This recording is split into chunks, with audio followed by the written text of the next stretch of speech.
Hi, I'm Dr. Amy Robbins, and welcome to Life, Death, and the Space Between podcast. I'm a licensed clinical psychologist and medium, and here we explore life, death, consciousness, and what it all means. Today I have Michele Neff Hernandez on the show.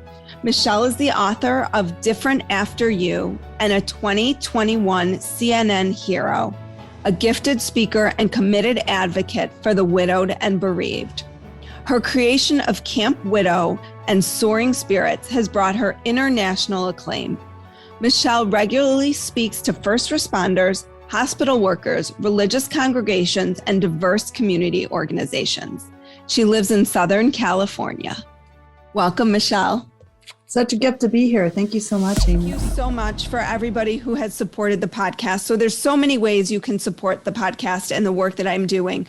One, you can spread the word about the podcast. So share the podcast with someone you know, repost my anything on social media. If you are a therapist listening to the podcast and you have a client who you think would benefit, share it with them. This podcast has grown completely organically. It is all because of you all sharing the podcast. And we are coming up on 1 million downloads, which is amazing. Other ways that you can support the podcast is through Patreon. So if you would like to become a patron, you can go to Patreon, put in Dr. Amy Robbins. You can find different tiers to support the podcast at the $5, $10, or $20 level or any other denomination. And my $20 supporters do get once quarterly Zoom calls with me. They've been fabulous. For a while, I was doing them for all the supporters, but now I am closing that down to just the $20 a month supporters. I really want to honor those who are really committed to supporting the podcast. And I'm so grateful. If you benefit from the podcast, if your life has shifted or changed as a result of the podcast, please help me continue to help you have on these great guests. Also follow me on Instagram, Dr. Amy Robbins. I love hearing from my listeners, trying to do my best to be quick to respond. And lastly, rate, review, and subscribe. That is super important. I also love reading the reviews. So you can rate the podcast, but you can also review the podcast. Thank you all for all of your support, for all of your love, for all of your helping to collectively raise the consciousness of this planet. I am so incredibly grateful. So can you start by telling us your really tragic story of how you became a widow? Yeah, it was a regular Wednesday. And so it was the first day of school. My kids, I was, my Philip Hernandez is my husband, and we were blending a family. So we had each come to our relationship with 3 kids, and it was my 3 kids' first day of school. And so I was doing first day of school things. He was a devoted cyclist. He loved cycling. And so he was out for his regular Wednesday ride with a good friend of his. I was home cooking dinner, and at the time I was a personal trainer. So I was looking over notes and the phone rang, and I almost didn't answer it, but something pulled me to the call, and I was told that he had been hit by a car. And so, in that kind of shocked space, I thought, oh, well, if they're calling me, then he must, just need to go to the hospital. It didn't ever occur to me they would call me and 911. And so I was surprised to discover when I got to the scene of the accident that it was much worse than I had imagined. And he died an hour later. So he was 2 months away from his 40th birthday. And I was 35. In fact, that very day, I had just signed a contract for the party venue for his first ever birthday party, because he had never had a birthday party in 40 years. And I was like, okay, we're going to fix that. So 40 was supposed to be the big party. And it turned out to be a very different day than I anticipated. So where did you go from there, from that point? And how did you end up really making a life from being a widow? Yeah, at which I never would have age. imagined for sure. If anyone had told me that 5 years before I was widowed, I would have thought you were completely crazy. Yeah, I didn't know anybody else who was widowed. And so I always tell people it's kind of ironic that I ended up starting an organization of support for widowed people because I was so well supported. I had a great family. I had great community support, great friends. The only thing I didn't have was any widowed people. And all I wanted, like everything I was doing, people, around me were trying to be supportive and thinking, is that normal? And because I didn't know the answer and they didn't know the answer, it felt like, nobody knew what was normal. And so the only thing I could think of was the only people who know are other people who've done this. And so I went on this kind of quest to find other widowed people with the intention of writing a book. This was 16 years ago now. So I thought I was going to write a book about other people's answers to some practical questions that I came up with 50 of them. Here I come with my little recorder into people's homes. Anybody who would say, yes, I'm widowed and I will talk to you. I went, which ended up taking me all over the country in this really weird kind of pattern. And at the end of it all, I realized that the thing that mattered most to me was that every time I sat down with another widowed person, I felt understood in a way that I didn't anywhere else in my life.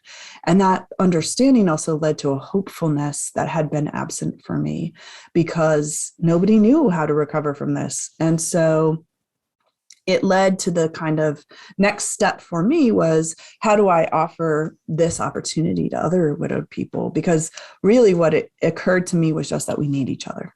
And if I could somehow set up something where people could come together, mind you, I had no idea what I was doing. I'd never run a nonprofit. It wasn't even a fully formed idea. I didn't think I'd run a nonprofit. I thought I would write a book.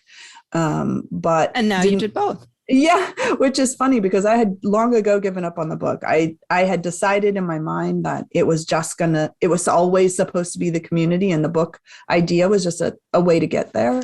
And had really kind of walked away from the book idea at all, thinking I did not have time to both write a book and promote a book and run the organization, do all those things. But was convinced otherwise by another widowed friend, a wonderful woman, Christine Carlson, who's the widow of Dr. Richard Carlson. You're probably familiar with the Don't Sweat the Small Stuff series. Oh, sure. Yeah. So she and I had a conversation about it. And she said, if you can write for 1 hour a day, you can get this done. And I just thought, I don't know. But the other thing that's really wonderful is that transformation if it were not for that initial goal, Soaring Spirits wouldn't exist, because it was the finding of other people that led to the understanding that the community was the really important part. And then, in the full circleness of life, the synchronicity was that in building the community, I also built a platform from which I could then convince someone to publish a book. Mm-hmm. And so, it ended up that one needed the other, and actually they both needed each other in ways that I couldn't see at that time. So here we are on the other side of that. And Soaring Spirits International is the organization I founded in order to allow people the opportunity to come together in community around the widowed experience specifically.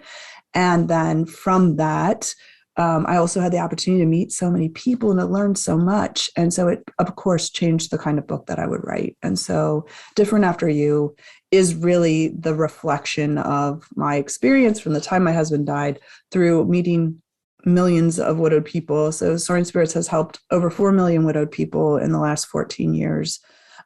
Again, never my thought. I thought I was going to start out to write a book and then go on living my life, whatever that looked like. Instead, as you said, I started a world where what I do, both for a living and for a passion and for a vocation is, to serve widowed people and to advocate for them globally. Do you find that there is a difference between how someone's loved one passed and how they respond to either other widows? Are we using widow as the global term for widow and widower? Is it? It is supposed to be a genderless word, though okay. Most people use it to mean people who identify as female. We use the word widowed so that can cover anybody. But that's a really great question. And the answer is definitely yes. The way that someone's person died absolutely influences everything about how they interact with both the concept of being widowed, the reality of being widowed, and the way that they process their widowhood as they move forward. Just as an example, a most recent example of the COVID-19 deaths, there were so many pieces of that death experience that were completely abnormal to even our, grief reticent community that we live in here in the United States. That's a great word, grief reticent. They didn't want anything to do with it if they can avoid it. Right. But even here, right, we do have some traditions and we do have some ritual around death that were just completely unavailable to people whose loved one died by COVID. And so that was yet another evolution of the ways in which, for them, many of them didn't get to say goodbye to their person. They weren't there at the time of their death. Many of them also were sick themselves. And so when we saw from our widowed community, as we began serving the COVID-19 widowed community, they were also questioning, was I in my right mind when I was making these choices for my partner? And there's no right answer to that. And that's something they will carry for the rest of their life. So of course, that means that the way they process their grief is going to include this never being able to understand and know for sure if or when or how their own illness influenced the way they cared for their person. Mm-hmm. And that's just one example. Suicide survivors, homicide survivors, people who loved one died of brain cancer. There are just so many different ways in which how your person died influences the way you interact with your widowhood ongoing. Mm-hmm. Can you talk about, you address this in the book, about grief brain? Yes. And I just think about as I was reading it, I was sort of chuckling to myself thinking, should we even change that term to like major lifestyle, life transition yes. brain or major life event brain? Because I'm right there with a wonderful absolutely. Life event. But, thinking about all these times where our mind is just fogged. Yeah. So can you talk a little bit about? I'm so grateful, Amy, that you even brought up the idea that right now, while doing something wonderful, your brain is like complete, because really what it is, it's when our brain is when we are overwhelmed, our brain wants to protect us. So it's like, no more information in here, which means that sometimes, especially when you're grieving or processing something really traumatic, you forget things.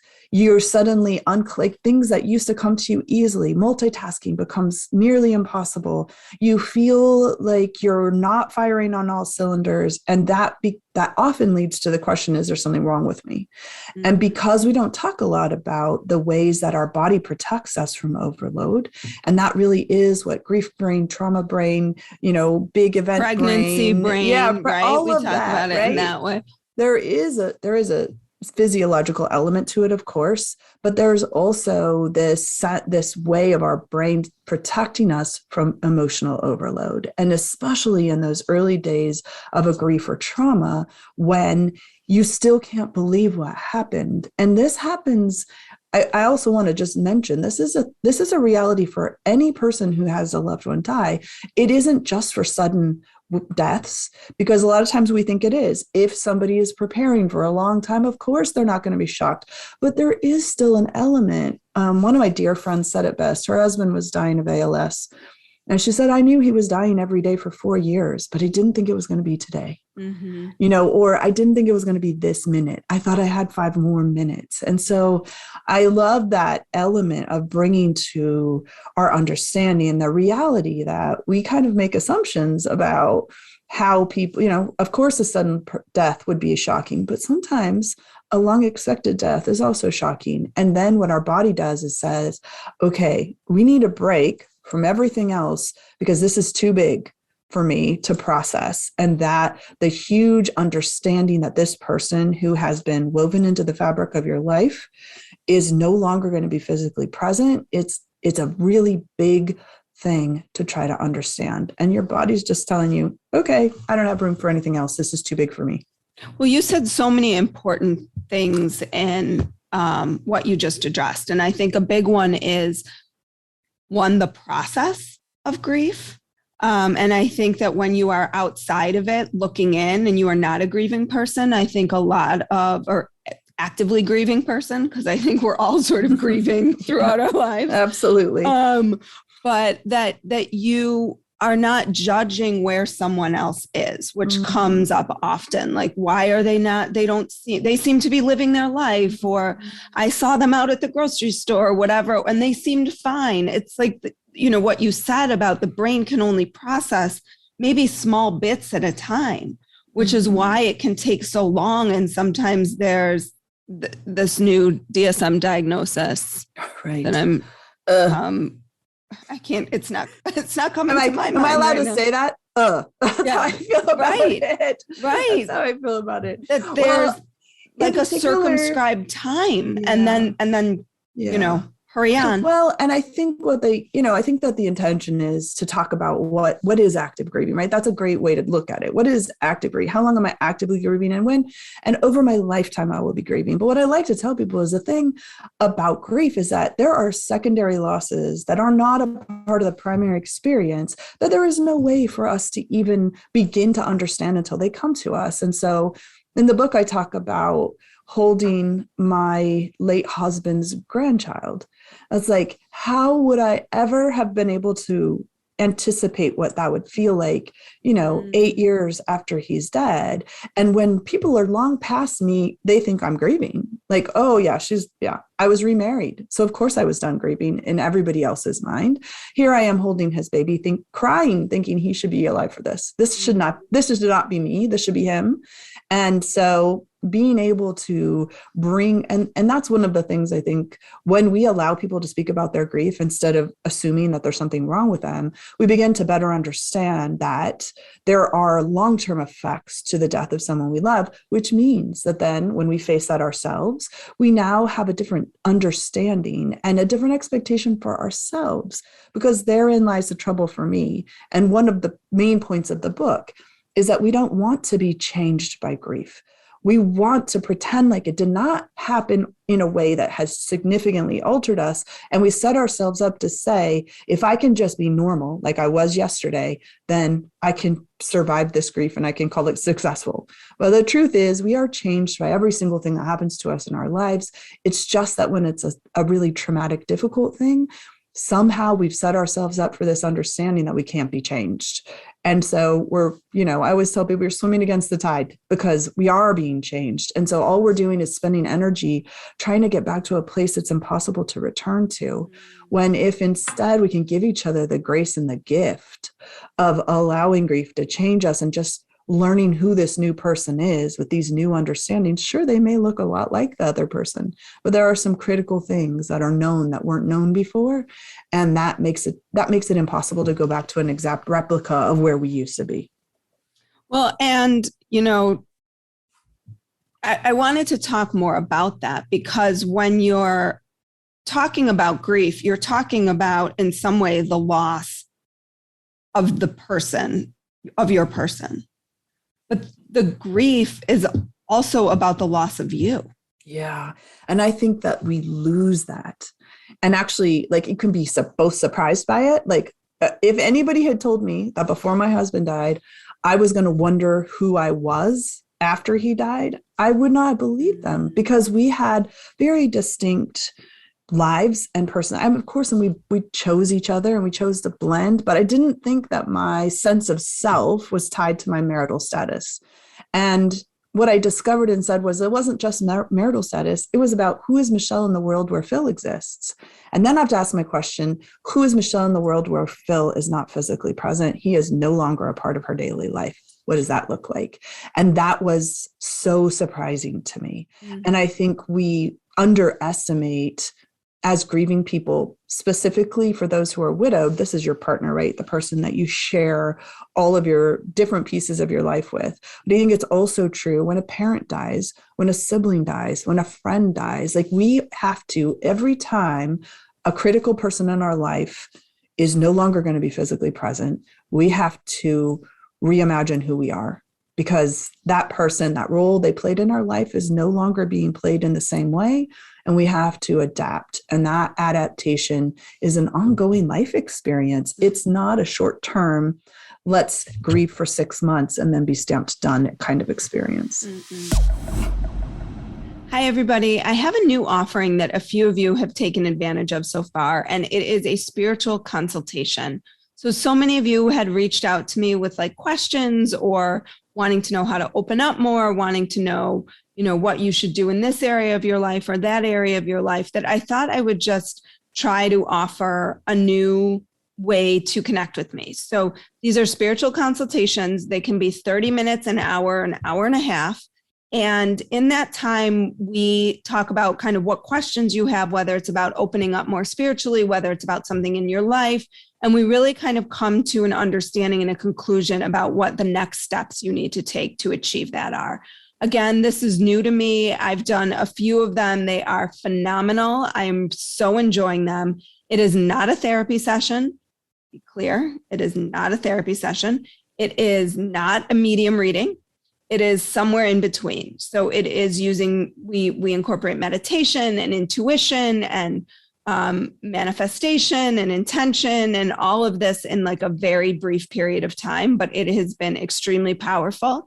And the people that I believe that have done it have walked away feeling like they really had something tangible that they could carry with them and help them move their life forward. So if this is something you're interested in, please reach out to me. I don't have a lot of spots for them, so I'm only doing maybe 1 or 2 a month, but really keeping a wait list for those who are interested. So you can find that on my website if you want to, dramyrobbins.com, and you can go on there and click on spiritual consultation, and I will get you scheduled. It might be a month or 2 out, but I'm trying to get everybody who's interested in. So go ahead and check that out. If you have any questions, just email me about it through the website as well.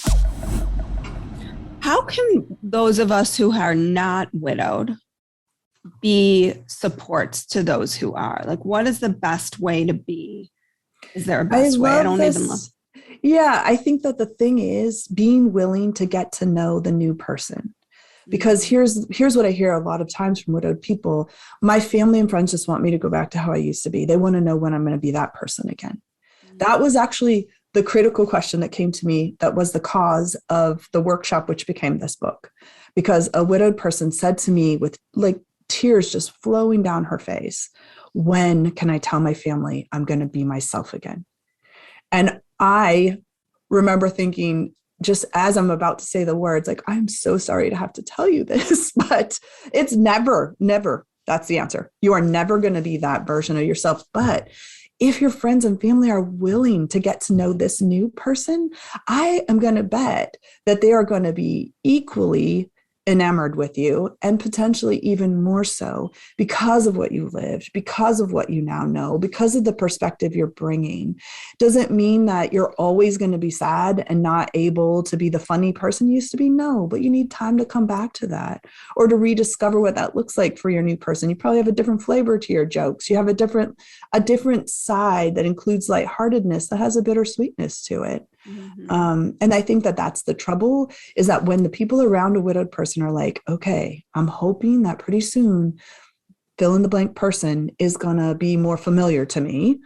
I encourage you to try to show up for your person without an expectation of how long they're going to grieve or how they're going to grieve, which for the record does not mean that if you're concerned about them, you can't say so.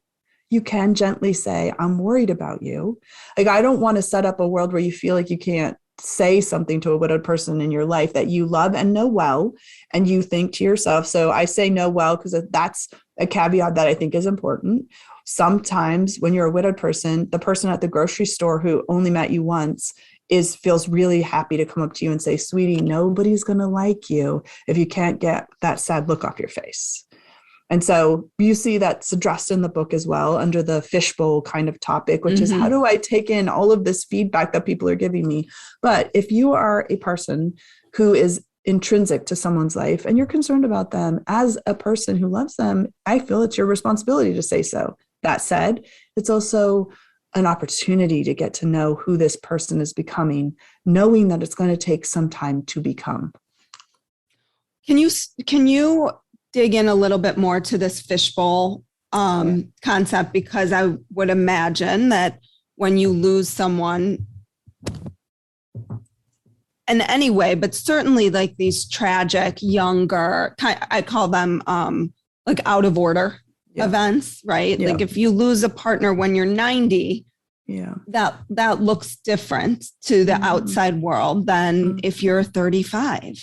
Right. And especially if you're in a community, a tight-knit community, a community where lots of people know each other, you know, what does that feel like? What did that feel like for you? And what do we do about that? Because there is sort of like a point and stare kind of. There really is.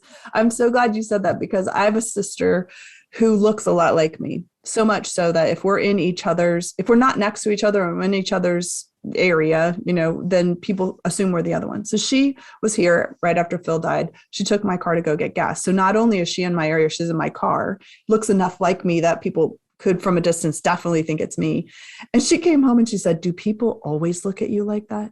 And I was like, what a validating experience to my world, my friend. Right. She was like, "It was awful." And I was like, yes, they always look at me like that. And for the record, I understand that people they're hurting. You know, my husband was very popular in our city. He was a track coach that coached lots of track kids. So there were parents, there were other coaches, there were community members, like people were missing him. I totally get that. And I understand too, that we sometimes can't control how our face looks because we are horrified. We are sad. We are feeling bad.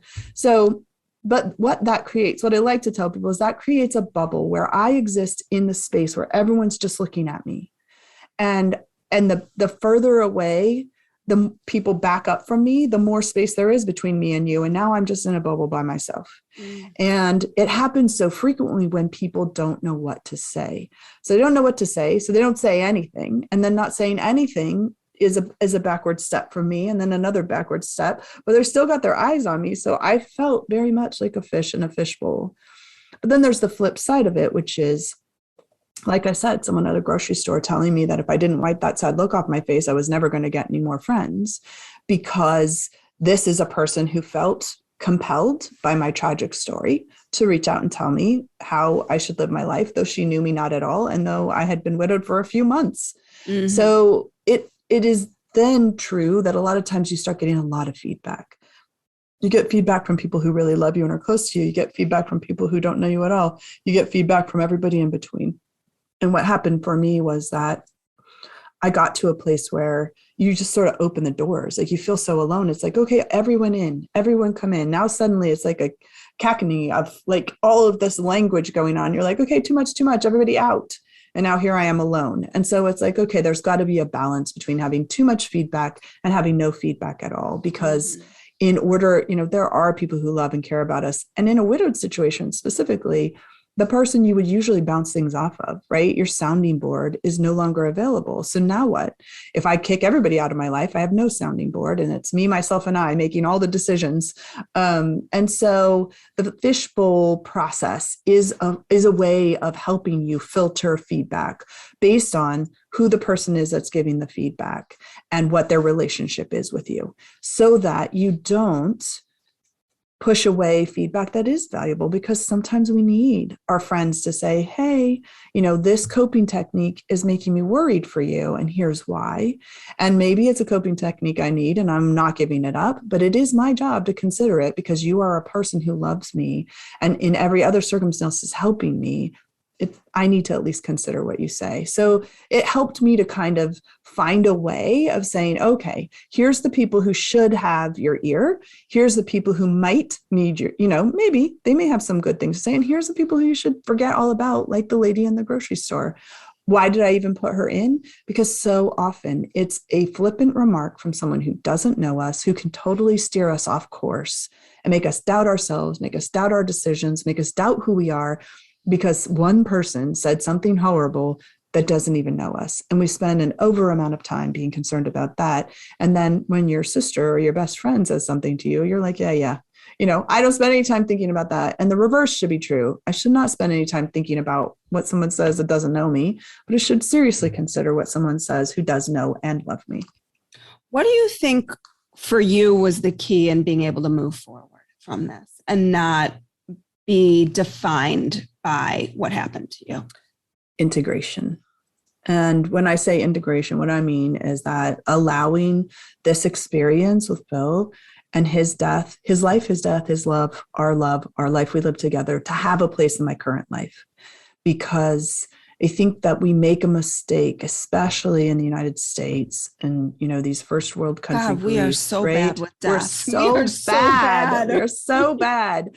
But we make the mistake of thinking that if someone's still talking about their person, there's something wrong with them.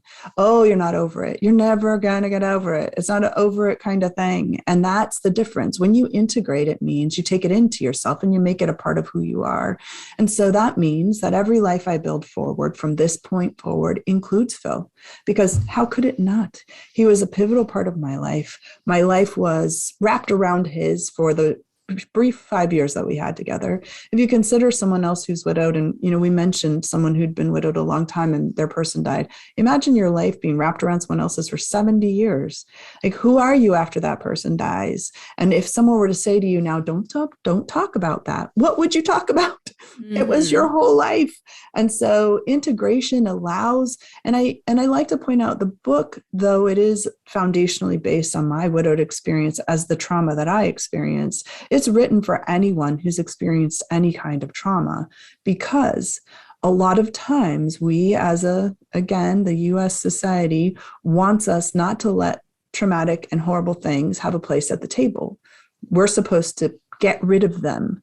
And yet, what do we most learn from? Right? We learn so much about ourselves and about the world and about how we process from traumatic events that if we don't give them a place at the table, the next traumatic event, because there is another one coming, we are human beings. It's not that easy to be human, turns out, but we get the opportunity, right? We're going to need those tools and resources. And that has been a pivotal part of my personal healing and knowing, and what we offer to other widowed people as they come through the Soaring Spirits programs is a space where you don't have to get over it. Instead, you make it a part of your life. Being widowed is a part of my life. I'm also remarried. Being married is a part of my life. Being a mother is a part of my life. Being a sister is a part of my life. All of these other things, there is a natural place at the table for, but for some reason, as U.S. grievers, we're not allowed to have grief be a part of our life experience. And yet, as you said earlier, we're all grieving at some level. We're all grieving something at some point, at any given day and that's just a part of being human. Well, and you talk about the broken vase, and I actually heard this concept years ago. I was at a conference about, it was, the speaker was talking about a couple, and when the couple has an affair, that you basically, it's like you threw a plate at the wall and the plate broke, and you can glue the plate back together, but you'll always see the cracks in it. And I love that. I've used that analogy in my work, and I love it for what you're talking about. Is the cracks are always there. You will always feel the loss of that person. And I think that when you can integrate that loss and that death experience into your life, you begin to value the cracks. So those cracks are no longer like, oh, look at that horrible piece. Instead, it's a part of the whole. It's, the scars that tell you you made it. And instead of looking at them and saying, oh, my arm is no longer perfect, you think, oh, thank God I didn't lose my arm. This is the difference in the way that we can look at it, but only if we allow ourselves to integrate the experiences. Because when we don't allow ourselves to integrate the experiences, we're constantly trying to cover up the scar on our arm, So it is about accepting and allowing the changes that grief or any traumatic experience provides and brings to our life. And that's trouble too. I talk a little bit about in the book, this idea of not wanting the good things that come with the bad things because the bad thing was so bad. It's like, okay, well, if this is a gift that came from my death experience, I don't want it. Well, here's the thing. The death experience already happened and that's not going to change. So either you accept and utilize the gift, or you just leave it sitting there on the table because you don't want it. But it doesn't change anything except that you don't get the gift because the death is not changing. And so sometimes we have this narrative that anything good that came from something bad is also bad. And so I hope to separate that for people and say the bad thing happened. That is always going to be bad. No matter what good comes from it, it's still inherently not a positive experience, not one you chose, not one you want. But if we separate the gifts of that, then the gifts can have their own life within our longer narrative, instead of just always saying, okay, yeah, nothing good came from that. Nothing good came from that.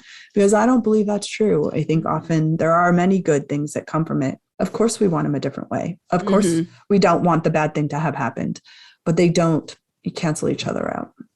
How do you not feel guilty moving forward? I think everybody I've ever met struggles with some level of,